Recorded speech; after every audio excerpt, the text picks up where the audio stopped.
안녕하세요, 윤테크입니다.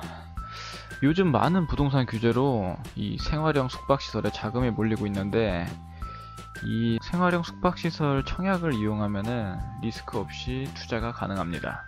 자, 이번에 진행되었던 평촌 푸르지오 센트럴파크도 프리미엄이 상당했어요. 자, 그래서 오늘은 이 생활 숙박시설이 무엇인지, 그리고 아파트와 오피스텔과 다른 점은 무엇인지, 왜 생활 숙박시설이 리스크 없이 투자 가능한지, MGM이 무엇인지를 쉽고 간단하게 설명을 해드리도록 하겠습니다. 자, 그럼 시작하겠습니다. 일단 생활형 숙박시설에 대해서 간단히 설명을 해드리면요, 이게 레지던스라고 불립니다. 그리고 주택법이 아닌 건축법을 적용받기 때문에 아파트랑 오피스텔과는 약간의 차이가 있어요. 이 호텔과 주거 공간의 개념이 합친 거라고 보시면 돼요. 최근에 있었던 분양단지들 중에서는 평촌 푸르지오 센트럴파크가 있었어요. 여기가 로얄동 로얄층 기준으로 이 정도의 프리미엄이 형성이 되었습니다. 그리고 9월달에 진행할 예정인 힐스테이트 송도 스테이 에디션이 있어요.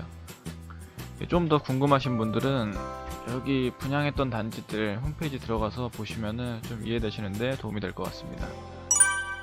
자, 이 생숙이 아파트와 오피스텔이랑 뭐가 다른지 이 표를 보면서 설명을 해드리겠습니다. 자, 관련 법을 보면은 아파트는 주택법을 따르고 오피스텔은 건축법과 주택법, 생숙은 건축법을 따릅니다.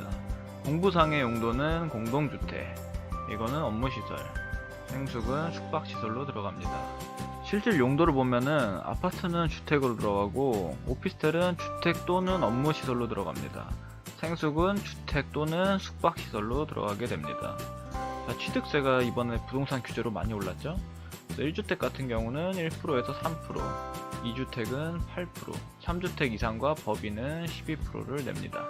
오피스텔 같은 경우는 취득세가 4%에서 이것저것 다 합치면 4.6%, 다른 주택 취득 시 취득세 중과가 됩니다. 오피스텔은 주택수에 포함이 됩니다. 생숙도 취득세는 마찬가지로 4.6%를 내는데 다른 주택 취득 시 취득세가 중과가 돼요. 얘도 여기 주택수 미포함이라고 써있는데 간단히 설명해 드리자면은 세금 같은 경우에는 생숙도 주택수로 봅니다. 그리고 청약이나 이런 거 넣을 때는 또 주택수에 포함이 안 돼요.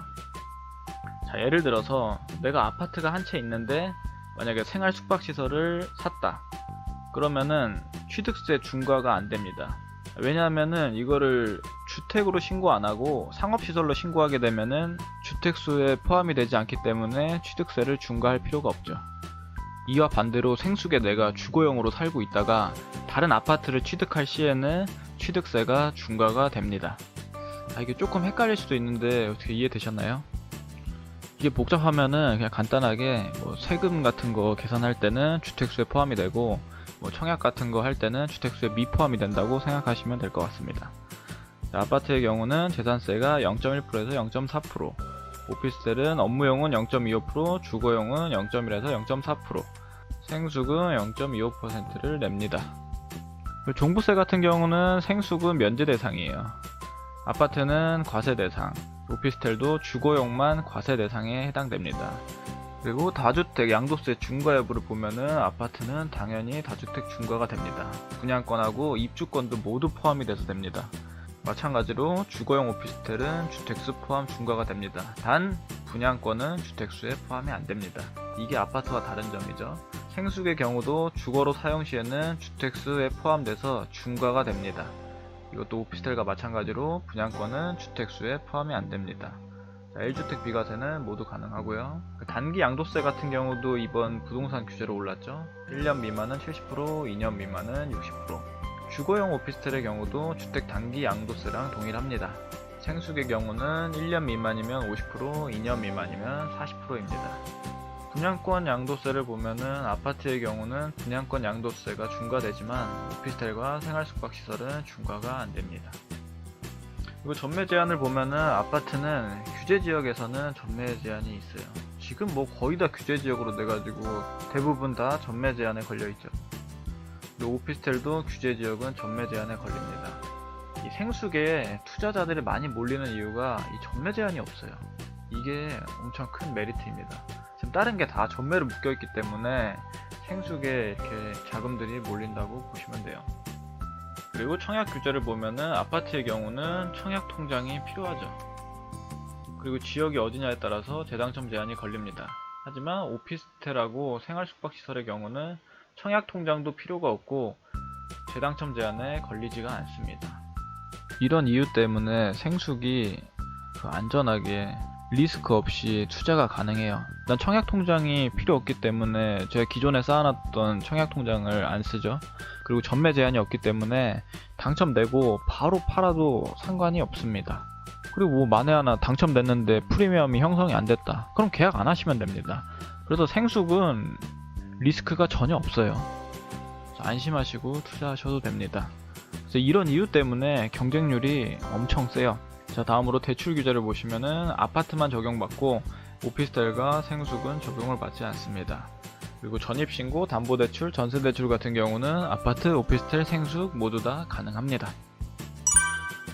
그리고 청약에 당첨되면은 프리미엄 뿐만 아니라 MGM이라고 있어요. MGM.